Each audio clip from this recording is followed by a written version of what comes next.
Hey, I'm Aaron, and I'm going to show you how to use drain cleaner in less than 60 seconds. Step 1, we're going to open the cap of the drain cleaner, and then we're going to make sure that our sink is clear of any surface debris or things that might stop the drain cleaner from working well. Step 2, we're going to pour the drain cleaner into the drain.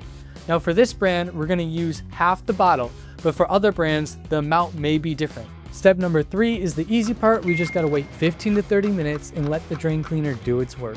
Once we've given the drain cleaner enough time to work, we move on to step number 4, which is flushing the drain with hot water. If the issue isn't resolved after 3 times of trying drain cleaner, you'll likely need to try another method or call a plumber. If you want to know other methods to clear slow or clogged drains, click this video here. But if you want to know when you should and shouldn't use drain cleaner, click this video here. If you found this video helpful, then subscribe to our channel and comment what other home tip ideas you'd like to see in future videos. This has been Home Tips with custom built design and remodeling.